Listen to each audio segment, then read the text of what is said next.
Hey, ladies, welcome back to the Finding Joy in Your Home podcast. This is season 3, episode number 2. Today, I've got a fantastic interview with Melissa K. Norris. We're going to be talking about home preservation, food preservation. How can we work on preserving food, but in a whole bunch of different ways. We're going to be talking about freezing and canning. We're going to be talking about freeze drying because I had a particular question for her on that. And we just have a really great chat about how we can fit this in to regular homemaking routines. Melissa's going to share why she likes it. It's a really fun episode. So we'll get to that in just a second. As a reminder, if you are brand new around here, then we are doing something a little bit different now with season number 3. If you're listening to this as the audio podcast, wonderful. You could just continue to do that. But we have also relaunched this season 3 over on YouTube as well. So we actually have this full podcast. Some of you are watching as I'm talking this already. But if you're not, you can come join us on YouTube. We're just going to have these episodes now on YouTube, which is fun because you're going to get to see Melissa and I chatting together on video. So if you're watching that on YouTube, and you can come find me on YouTube. My name is just Jami Balmet, Jami Balmat. Neither my first or my last name is easy to spell. And then don't forget, we just launched last week my new Baking School with Jami, which is a new weekly show over on YouTube, where every single week we're going to do 10 to 15 minutes of teaching where we get into some awesome new technique for baking. And then immediately following in that same episode, we're going to cook a recipe together. You get recipe downloads. You're going to get printable pages. You're going to get everything to really help you learn how to cook, because I'm a big believer in that learning how to bake, learning how to cook just is as simple as cooking one new recipe a week. And we're going to do that together. And this week on the new episode of Baking School with Jami that will launch on Thursday, we're going to be talking about different kinds of flours, which is really fun. That might sound boring, but what type of flour should you use in different situations? And we're going to talk about a bunch. It's going to be wonderful. So if you want to come join us, go to bakingschoolwithjami.com. You can sign up to get all of the download printables. We bake a new recipe every single week together. And you also then can find the link over there for my YouTube channel. So make sure you're tuning into that. And without further ado, I'm just going to go ahead and turn this over because we have a wonderful interview with Melissa to get into. So we're going to just go ahead now and jump in. Hey, ladies, welcome back to the podcast. Very, very excited about this interview today. I have Melissa K. Norris. We're going to be talking about food preservation, being prepared for our families, and some baby steps that we can do along the way. So, Melissa, welcome to the podcast. Thank you. I'm super excited to be here. This is one of my favorite topics because this is what I have really been doing the last couple of years, really been diving into this topic myself. And so I get excited and nerdy because I feel like the more you dive into preserving, the more addicting it gets. And the more you think, oh, I could add this, and it just becomes this whole world. And so I'm excited to chat about that. So before we jump in, why don't you share a little bit with us about who you are, how you kind of got into preserving? Yeah.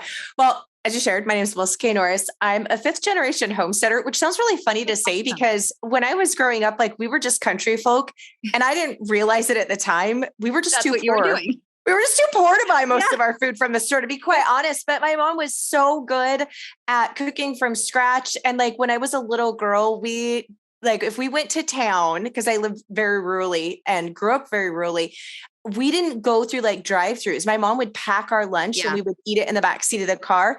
And so she didn't want me to feel like I was missing out. So when I had friends over, we would play going to drive-through, and my mom would make oven French fries and she'd make hamburgers, and then she'd put them in a little brown paper sack and we'd go sit in the back seat of the car, and she would bring our dinner out and serve us in the back seat of the car. So I never really felt like I was missing out, but I didn't realize until I got older and as a teenager started going to other people's homes and eating food there, and realizing that when they were cooking dinner, they weren't pulling out mason jars of stuff from the pantry, and their cookies weren't homemade in a cookie jar. They were Oreos. And I never even had Oreos till I was in high school. And I remember my girlfriend was like, we get Oreos tonight. And I'm like, cool. I didn't want to what is it? I had no idea what she was talking about because, you want to feel cool at that age. And so I remember thinking I still could care less about an Oreo. I'm I didn't want to be rude, but I'm they're all right. So anyhow, it's funny because I really grew up with that. I just didn't know that we didn't use the term modern homesteading. We were just country people. You were living. And we were just living. And then I got married and started a full-time job where, I was commuting and not getting home until like 6 or 7 at night. And even though I was still cooking, because I'm so ancient, there was no Uber Eats like back in the day. And we were too far away for drive-throughs. Like it just wasn't an option. Like you did have to cook it, but I relied on, box mixes of this and things of that, where I was assembling things and heating it. I wouldn't really call it cooking, but at the time I thought it was cooking. Yeah. I thought I was cooking, and we still had a garden though, because I was really spoiled and I cannot eat store-bought green beans. I sound so snobby because I've always had homegrown, home preserved green beans, and the flavor difference is real. Yeah. So I knew I was just picky enough for that. So we always did a summer vegetable garden, but really the only thing that I canned or preserved from the garden to last us a full year beyond just the fresh eating season was green beans and some jams. And that was kind of the extent of it in the early years. And then I had, after I had my daughter, who's my second child, I have 2 kids, I had to have my upper stomach and esophagus biopsied for cancer, and it came back benign. So I didn't have cancer, but I had cellular change and erosion, and the specialist told me, you need to figure out how to control all of this damage that's being done, and stop the stomach acid, ulcers and GERD by the food that you eat, or the next time you come back into my office and we run this test, you're not going to be so lucky. And that was just this huge motivation. So that was like a pivot point. And that was 13 years ago now. I had to do how old is my daughter? Do some math. And so that was when we started raising as much as we could ourselves. I started preserving, and it was really to control what the ingredients were, how the food was raised. But I still was working a full-time job, had 2 kids and a husband. So I had to figure out, how do I preserve all of this so that we have this food with a really busy work schedule that at that time was outside of the home. I was a pharmacy tech and commuting 36 miles a day. So that is about the briefest nutshell. I feel like I can get it all in there to answer your question. That was perfect. Well, and it's really interesting. So my dad grew up on a working farm in California. Like they did everything. They sold their goods. They had this huge, massive farm. Well, then as urbanization came in, they eventually sold it for a really good profit, which now I'm like, oh, if only we owned that in our family still. But he grew up on this farm, and then I didn't as a kid, but he always dreamed of having a farm again. And it's really interesting seeing these skills come full circle, because I'm doing these things that my grandma grew up doing, but she didn't pass them on to me. I'm now trying to recover these things. And it's just really neat to look and, having you say 5th generation, it's just so neat to think of recovering these things that we can pass them down now to our kids and future generations. And I know there's just a lot of us who are rediscovering so many of these things, but it's really exciting. I think it's an exciting time to be diving into everything again. Yeah, it is exciting. And you're not alone. A lot of people, they might not have had their mom who did it to teach them, or they knew their grandma didn't, but she's no longer here or able. Yeah. But a lot of us are rediscovering it. And even being fortunate enough now, looking back, to have grown up with a lot of that, there's still a lot that is figuring out how to incorporate it in the modern aspect of our lives. Because I was one of the first in my family who was doing this, and also doing it while working a day job. My mom, for the most part, was a stay-at-home mom.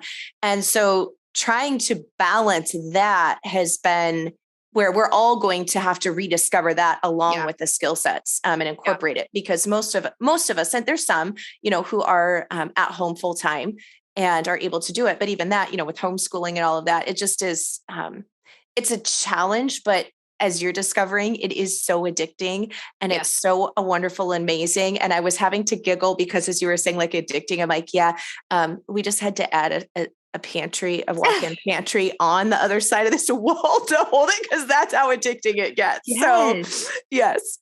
Oh, that's so funny. Well, when we talk about food preservation, I love that you talk about fitting this in a modern sense. How does this work in modern households? Because a lot of resources and things, we are looking back 100 years, 80 years, and trying to then take those resources and figure out, how do we fit that in today with our modern schedules? So with preserving food, I think a lot of us think of canning jam, making green beans. And that's kind of the extent of it. And if you're like, I don't really like green beans, we don't eat a lot of jam, like how helpful can this be? So can you share some different forms of food preservation that you use? Like, what does this look like in your household? How is it helpful?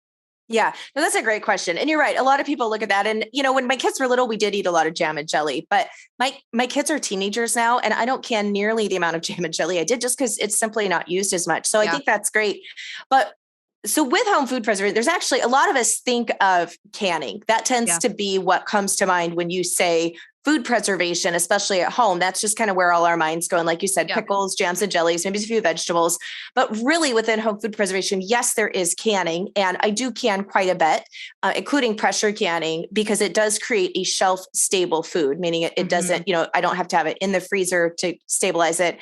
It's cooked. So it's like open the jar, ready to eat. I don't have to rehydrate it. Like with dehydrated foods, of course, dehydrated fruit, we're eating in that form, but most dehydrated vegetables, you are going to be rehydrating them and then using them in a recipe. So there's that additional time of water and rehydration. You're not just opening it and eating it as a full meal or almost a full meal from the shelf. But that brings up my point. So dehydration, canning, and fermenting. Root cellaring techniques, even if you don't have a basement or a root cellar, because most of us, I find this an unfortunate travesty, and myself is included. I don't have a root cellar. I don't have a basement. I would love to have both of those things because I could do more of the root cellaring techniques if I did have those environments, but I don't. But you can still incorporate some of that.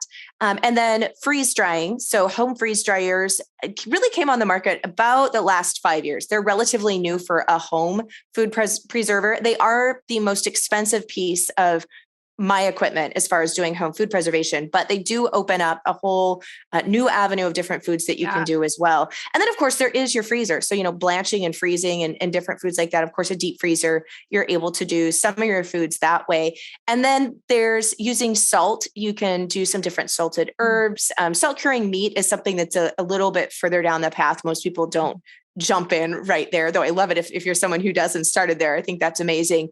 And then of course there's using oil or alcohol to infuse like different fruits or do infusions, that type of thing, that I feel like are a little less commonplace probably. So I would say from the starting point though, really looking at using your deep freezer, canning, fermenting, dehydrating, and root cellar. So those are kind of the top 5 that I use the most of, and can do almost any type of food using those 5 methods. Yeah, it's neat to see how many different things that there are. There's so many different ways that you can even take the same fruit or vegetable and preserve it in so many different ways that you're going to get a different end result. Okay, so I have the $100 question. Do you feel like the freeze dryer is worth it? Okay, I love this question because I myself had the same question. In fact, Harvest Right, who is the main manufacturer that has been making the home freeze dryer units, they contacted me for 2 years and were like, we really want you to try out this freeze dryer and give us your opinion, all that. Cause they knew that I did a lot of publicly, a lot of home food preservation. And I was like, I don't need this thing. I don't have space for this thing. And so I kept turning them down. And thankfully they were they were persistent. Bless them. Like, this is a good lesson for us. So they were persistent. And so finally it was more like, okay, fine, I'll just try it. So like, you stop emailing me, honestly. And so they sent me the unit, in full disclosure, like, for free. I did not pay for my freeze dryer unit. So they sent me the unit and I didn't even set it up. I'm not kidding, for like 6 months. Like, I just had it in the box. And then finally I'm like, okay, I said I would try this thing. Like, I need to do what I said. I got to try this thing. So we set it up and started using it. And I really enjoy it now. What I like about it is it has allowed me to preserve some foods that aren't safe for canning, that you could only put in the deep freezer. And I'm really limited with the space of our deep freezer. I don't want to have 6 deep freezers in order to have all this food. And so it's really allowed me an avenue to preserve food that isn't safe in any other manner, to make it shelf stable. Yeah. So like raw milk, raw eggs, and then even cooked things, like a lot of your cooked fats, this surprises people. You can't safely pressure can. You can't pressure can a lot of pureed vegetables, any pureed vegetables. So like pumpkin pie, You'll see pumpkin pie filling on store-bought shelves in commercial pressure canners and the cans, but you can't pressure can pumpkin at home in pureed format. You can do it in cubed. So I can just do a whole bunch of pumpkin puree, like cook a whole bunch of pumpkins, puree them all up, throw them in the freeze dryer. And then I've got this really silky powder that I just have to add some water to and then bake. And it makes like really silky pumpkin pies, but That's I would so never, cool. It's really cool. Anyhow, so is it worth it though? So that I have to say only if you use it. And I know that sounds silly, but it depends on how often you're using it. And are you getting things in season where you can buy them in bulk from a farmer or a CSA, or even sometimes grocery stores? I know our local grocer, before we were before we were growing as much as we do now, I would go in season and say, hey, can I get a discount if I buy a whole box of XYZ? And most times they would say yes. So there's even using your local grocery store can still get you at a better price when you're doing it in season and you buy in bulk, and then you can preserve it. So if you're doing those things and really using it a lot, then absolutely, because I'm sure just like everybody listening to this, I can look at what I paid 2 years ago for some groceries at the store and I can't touch that price now. Yeah. But the freeze dried food lasts up to 25 years on the shelf. It has the actually longest shelf life, even longer than canning, and nutrient retained of the method. So yes, it is an investment piece of equipment, 100%. Yeah. But if you use it, then it can definitely pay for itself. Yeah. So it's kind of one of those, like, there's no simple answer. Yes. Well, and it depends on the family, like you said, but like, if you also think of cost, you think about adding another freezer or two, paying for the electricity for those freezers. Like, it is a big investment up front, but if it's going to last you for 20 years, it's going to pay itself off. And I think something we focus on a lot too is the cost up front. Like, is it worth it versus buying, a can of it at the store? However, like for our family, we have 7 kids. So we're a large family and we go through a lot of food. And right now, like, my food storage is like at absolute like maximum. I have cans tucked every single little place that I can. And we have no more freezer space. So when you really start to take in like the storage as a factor as well, it becomes ultra convenient that you can freeze dry this stuff. You can put it in bags, you can stick it under, like you could go under the bed. Like, there's so many places you can start sticking stuff. And so I think it's just an interesting discussion, because my husband and I have been going back and forth lately on the freeze dryer and going, okay, we really want one in the future, deciding at what point are we investing in this? So anyway, thank you for your advice on that, because it's an exciting piece of equipment. I'm like ready for one.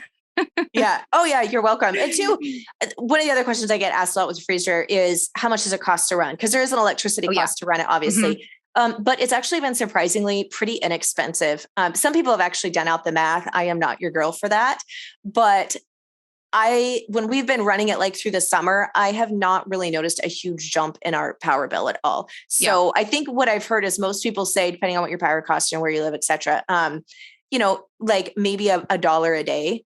Yeah. Which is not bad for the amount, the volume of food that you get from it. Yeah. Yeah. And when you do have a lot of deep freezers, because we have 3.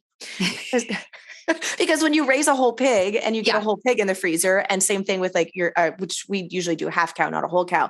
And then like 25, 30 meat birds at one time, you have to have this freezer space unless you want to use the other forms. And so not only is it that upfront cost of those freezers, and then of course running them, but when your power goes out, are you going to invest in a generator that's big enough to run all of them and the fuel to run the generator? So I think taking those costs and weighing them then against the freeze dryer, like once you actually, like to your point, take all of that in, then I think the cost, then it starts to be like, oh, maybe it's not as much as I thought when you start to balance it against those. Yes, it can be a worthy investment. Yeah. My friend, Jessica from Three River Homesteads, I think if you go to her Instagram, I think she did like a whole analysis last summer of like the cost breakdown. Like, she ran it and compared like all the things. So if anybody's interested, I'm pretty sure it was her that did that cost breakdown. Okay. So back to like general food preservation. There's a lot of people listening in who are beginners. I'm not like a homesteading podcast, so we're more general homemaking. So we have a lot of people who are like really just getting started and interested in this. So what are your tips for getting started with food preservation? Like, this all sounds great. This picture you're painting of all these different things. What's a good thing to jump into first? Yeah. Okay. That is a really good question. So really is I like to look at the foods that my family is already eating and enjoys, and that we're eating on a really frequent basis. So maybe not daily, but at least weekly, and ideally multiple times a week. And then look at those foods, and are there ways that you can preserve that at home? And that's where I like to start, because there's no point in going through all the work of making a whole bunch of jam and jelly if your family doesn't eat jam and jelly. You know what I mean? Yeah. So being very intentional about what you want to preserve, one, so that it actually gets used, because nobody wants to be doing the work and then not have anybody actually eat that because nobody likes to eat it, or you don't know how to cook with it, you don't know how to incorporate it into meals, etc. So kind of just being very aware of what your family eats, what they already like, and then mimicking that, but doing it from a home food preservation standpoint. So if your kids love granola with dehydrated blueberries in them or raisins, then start with a dehydrator, because that's a relatively inexpensive piece of equipment. And it's really easy. There's not as much safety aspect barrier wise. So you're not worrying about botulism with dehydrating fruit, that type of thing. So I would say, start there. Now, if you are looking at wanting to do like having meals to be able to put meals on the table fast, then truly I would say look at a pressure canner. And yes, a pressure canner is going to still be $100 to $200. I haven't priced them in a while, because the beautiful thing is once you buy a pressure canner, that bad boy is going to last you forever. My mom is still using the same pressure canner that she had when I was a kid, and I am amazing. 42. So it's an investment piece, but not nearly as much as a freeze dryer. It is an investment piece, but it's going to last you forever. Yeah. And so what I love about pressure canning is people talk about freezer cooking, like doing, batch freezer cooking and stuff. And pressure canning is like the ultimate batch cooking, because you don't have to worry to pull it out to thaw. Yeah. You're just, you're ready to go. And depending on the size of canner that you get, I have the All-American, which is a 21.5 quart. It does not hold 21.5 quarts of food. That's total volume of liquid. That would be nice. I know, just to say, but it does do 19 pints at a time, because you can double stack pints, and it does 7 quarts. So I can do 19 jars of something in one time, in one go. So to me, that is amazing. Like that's the ultimate. So I really do like the pressure canner, because it allows you to do meats. It allows you to do broth, your bone broths, all of your vegetables, and then combinations when it comes to soups or different like meat and vegetable things as bases for, say, like pot pies or that type of thing. So I find that I reach for the jars of their pressure canned food a lot when I'm making complete meals or almost complete meals, or trying to throw a meal together relatively fast. I'm really reaching for those items as far as something as a full meal. Yeah. Well, because you've got the convenience then of having the stuff from the store right there when you are busy and you got to get dinner on the table in 20 minutes, you can just crack it open. So what kinds of things are you canning? Like, are you doing like whole meals? Are you doing like soups? Like what kinds of things are you doing that are helpful? Yeah, great question. And when it comes to pressure canning, like full disclosure, as far as safety, because I feel like we would be remiss if we didn't talk about the safety aspect for just a second. And I think the biggest thing that people get scared of when it comes to pressure canning and canning in general is hearing the term botulism. So if you've never heard that term before, we'll just do a quick lesson. So botulism is a form of food poisoning, but unlike E. coli or salmonella or some of those other food poisonings where you just get an upset stomach, maybe diarrhea, that type of thing, botulism is actually a neurotoxin that is fatal. So that's why it's a little bit more of a big deal. However, if you follow updated, tested recipes and procedures, the reason they're there is so that we can make sure that we are avoiding it. And it's very easy to avoid botulism if you are following the rules, which I know a lot of us tend to be, rule bakers are like, oh, well, recipes are guidelines in the kitchen. And like when it comes to baking and like doing whatever, absolutely. But when it comes to home food preservation, that's where you really need to follow all of the steps and the recipes and don't skip anything. Yes. So that being said, with pressure canning full meals, there are some caveats with the home pressure canner that you cannot can that you would see on the store shelves. So things like noodles, pasta, rice, grains, all of those things you cannot can at home. So it is making chicken noodle soup, and you can can the base of that chicken noodle soup with the chicken, the broth, the carrots, the onion, the celery, etc., but not with the noodles in it. So then that would mean I would just be boiling the noodles right at the time of serving. I dump everything in there. All I have to do is boil noodles, or have some rice pre-cooked, add the rice in, just heat it all up together, etc. And at the time of serving, you're going to add those things in. So just for clarity, because a lot of people think that you can use a pressure canner to preserve leftovers, like just whatever you might have had for dinner, like a casserole or soup or stew, that you can just automatically pressure can that. And that's false. You can't do that. In fact, you can't take something fully cooked in most instances and then pressure can it. The pressure canning is done either from a raw pack where you're putting it in raw, no pre-cooking, or what's called a hot pack.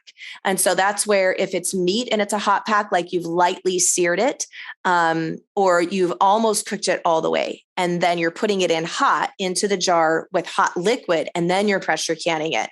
Same thing with like dried beans. You have to pre-soak them and then bring them up to heat, but they're not all the way cooked at the time they go into the pressure canner. And that's just important to know because there's density issues with pressure canning. And so if you take something that's already fully cooked and then you try to pressure can it, it's already going to be thick and pureed, and you aren't able to get the heat penetration all the way through that you need in order to ensure safety. So those are some of the reasons for that. But I love doing like a lot of different meats. So like canned chicken, canned venison, you can do like shredded, like barbecue, different like pork, stew meat is excellent. Doing up different stews, all of those types of things, because then I can just go and we do smoked salmon, like home canned smoked salmon is so good. And then I can just, open that up and the jar just is ready to go, or just make a quick, if I want to do salmon patties out of it, or the chicken, just a quick chicken salad.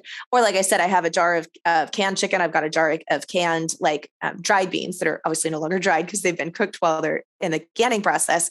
And then some vegetables and some broth, and I can just dump them all into a pot and just make a big old whatever we want to type thing. Or just take the already canned chicken and just heat it up and shred it because it's already fully cooked and really nice and moist. Shred it up, add a little bit of barbecue sauce, and then you've got barbecued chicken ready to go on a bun or however you want to serve that for the night. But really, quick, as long as it takes to heat like 10, 15 minutes, and you've got a home cooked meal on the table.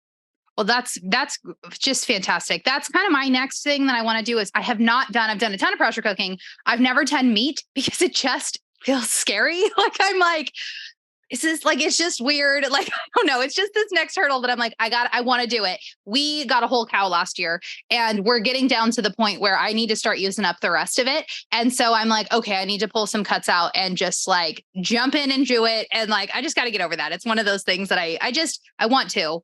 I just need to make myself do it. So that's very encouraging because thinking about having those quick things you can just pull out is so fantastic. Because the more we start to kind of make from scratch, the more we're looking at ingredients, then sometimes it feels like there's always so much to do. And I'm such a big fan of bulk doing things. So if you can bulk do a bunch of cans of stuff and it's done, it's just going to make those busy days that much easier. So that was encouraging to hear. So I'm going to ask you then, what is your personal favorite thing that you're into right now with food preservation? Do you have something that's kind of like, oh, I can't wait to do more of this, or what's kind of getting you excited? Yeah. I'm really enjoying trying different like ferment flavors and just like fermenting different things. Yeah. Yes. And probably because fermenting is one of the last forms of food preservation that I personally came to. My mom, she didn't ferment anything. So I didn't grow up knowing how to ferment. I didn't grow up eating fermented foods aside from yogurt. But like fermented vegetables and stuff, it was never a part of our diet or really anyone around me that was doing it. And so I started fermenting, now, like, I don't know, 6-7 years ago, I think, maybe more. But there's so many things to discover. So this year, my goal is to do fermented hot sauce. My son and my husband love hot sauce. I don't actually like heat, which is why I've never done it, but they love hot sauce. And so I grew them all these hot peppers and I'm like, I'm going to help you. I can't taste test it though, because I can't stand heat. So they'll have to be my taste testers. But that's my goal this year, is to do a whole bunch of different fermented hot sauce flavors. And so I'm kind of, I'm excited about that. Yeah, we're doing the same thing. We did a little bit of fermented hot sauce last year, but I don't like the hot sauces at all. But my husband loves them and several of my kids. So I'm like, okay, I'll make them and you taste test them. So we tried a few last year, and this year my goal is to like do a lot of them because they last for so long once you make them. So it's really exciting because so many hot sauces from the store are just full of sugar and, junk, or they just get expensive. So getting to do your own is super fun. I love that. Okay. So lastly, I really want to ask you about your new book. So I have all your other books and I don't have your new book yet. I really need to order it because it's already out. But I see it right there over there on your little shelf behind you. So give us an overview and a lot of what we've talked about today. Kind of share with us, your sections that are in the book. Like what can we learn from it? Yeah.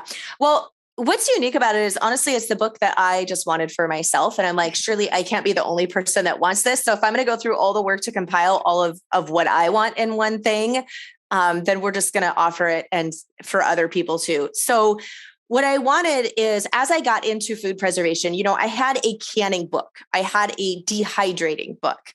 I didn't actually have a fermenting book, but, I had these different books. And so when it was time to, when I have all the tomatoes coming in or, all the asparagus coming in, whatever it would be, I would have to pull out all of these different things because usually I'm only preserving it once a year. And I would love to think that I can have everything memorized, but that wouldn't be the case. I'd be like, okay, how long did I do this year? Did I like that recipe? I don't want to do that again. I need to find something new to do with this because we didn't like X, Y, Z. And so each year, as we preserved more and more of our own food, it actually got a little bit more complex. And so I was finding that I was like wasting all of this time trying to find all these different resources. And even if I owned them, I was still having to pull them all out and deer mark everything and have like 5 different books. And then if I wanted to find something new or try something new that wasn't in one of the books, it's sifting through because with home food preservation, there is a whole safety aspect. Yeah. And so it was trying to sift through different websites and different recipes to know if it was even a source that I could trust in order to try something new. Yeah. And so I had started compiling on my own, like, okay, this is my trusted one for this, and this is this and this, and all of that. And I was like, I really just want a book that is A to Z of fruits, vegetables, and meat, everything that I can flip it open when I have asparagus. And it's going to tell me, yes, you can use this form of food preservation on this. And no, you can't. And then it has like the recipes. And if there's like fermenting, if there's brine recipes that I know the exact percentage that I need. So I'm not having to relook this up every time, because like peppers need a 5% salt brine for fermenting where other vegetables only need a 2%, that type of thing. I'm like, I just want this all in one resource for me. A to Z. So that's what we did, which is why the book is so many pages. Awesome. So the back half of the book is A to Z, broken down alphabetical order. There's vegetable section, fruit section, and then protein. So meats and broths and combination recipes.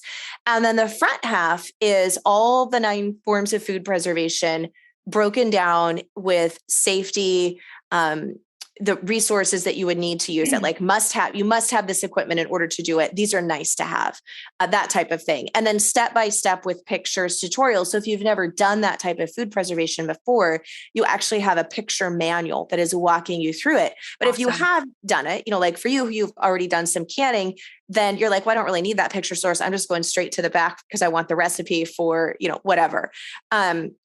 So if you are looking to do any type of food preservation, it's kind of your all in one spot. And I also wanted it to be broken down in a way that we could understand the food safety stuff without it being scary, but also being thoroughly educated. So you would know this is why you're supposed to do this step. Because I tend to be one of those people, if I know why, like if you just tell me don't do it, I'm like, oh yeah, watch me. Yeah. But if I know why I'm not supposed to do it, then I'm like, okay, cool. And so I wanted that to be in there too, so that everybody would have that same basic understanding of why you should do this step. Yes. Or why you should. Yeah. Yes. Okay. So I love that. So I was laughing because I have 2 cookbooks out now, and my first one, I'm all about like grinding grains and all of those recipes, but like fast, simple ones. So as like I had like recipes coming out of my ears and I had like photocopies everywhere and my handwritten, like it was like this crazy. And I was like, I need this all in one and I need it step by step. And so that's what my first cookbook was, me compiling that all together. The first half is like, how do you use a grain mill? What are the pictures? How do you do like exact thing? And I always laugh and tell people now that like, I feel like I cheated that I have my cookbook now in front of me with that's like literally what I cook out of. And it's Yes. my things. And so I love that because I'm like, oh my gosh, that's what your book is with preserving. Like everything's right there all in one. So listeners, if you have my cookbook and love it, it really sounds like it's going to be right up your alley to get Melissa's for all of the preserving stuff. I actually had meant to order it last week and so I could have it here in time. And I just crazy things going on. Yes, life. So I'm definitely heading over to grab that. So is there anywhere that's more advantageous for you to buy your cookbook from? Is Amazon the same? Do you have it on your website? What's kind of the best? Yeah. We're either or, like whatever works best for you. If you order it through my website, so you can just go to melissaknorris.com. There's a book tab and then just click on everything worth preserving and you can order it there, which ends up being shipped directly from the publisher. So that's great because it's just, straight from there. But if you're like, oh, I have Amazon Prime, and whatnot, like it's totally fine to order it there too, because the way that Amazon works, like the more people that order it through Amazon, then Amazon is like, oh, people like this book. And then they show it to more people, rankings. Yes. Right. Yeah. So it's kind of like one of those like, yes. Yeah. Both places. Both places work. Yeah. Awesome. Well, thank you so much for joining us today. This was super fun. I have so many ideas of all the preserving things that I want to do. So this was exciting and everybody needs to go grab your book. And so thank you so much for joining us today. Yeah. Thanks so much for having me. It was super fun. All right, ladies, thank you so much for hanging out with me today. I hope you had a wonderful time talking with me and with Melissa K. Norris. She is always just fantastic. I feel like her wealth of knowledge is amazing. In fact, when we got off the interview, I should have still been recording. When we got off the interview, we were chatting a little bit and I was asking her about, she does sourdough with freshly ground grains. And that's kind of my next project that I'm going to be working on. So I was picking her brain on that. And we just had a great time getting to chat. She is just so fabulous with always sharing resources. And I do highly recommend you go check out her book. It is absolutely on my wish list. In fact, it'll be the number one thing I am asking for Christmas. I'm already ready for it. And so it's definitely one that you want to go check out. I think it's called Everything is Worth Preserving. And it just looks awesome. So thank you guys for hanging out with me in episode number 3. Next week, we are going to be talking about planning for the fall and actually putting schedules and routines together. It's going to be really practical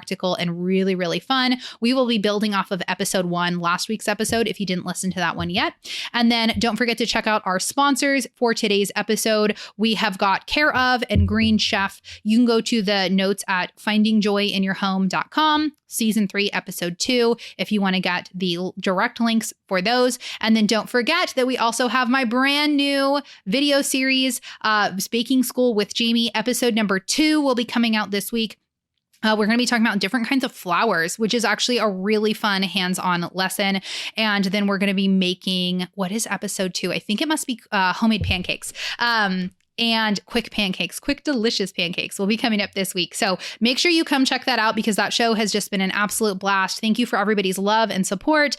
And it's been really fun and will continue to be super fun. We'll have new episodes coming out every Thursday. All right, come check it out, bakingschoolwithjami.com. And I will see you guys back here next week for the next episode.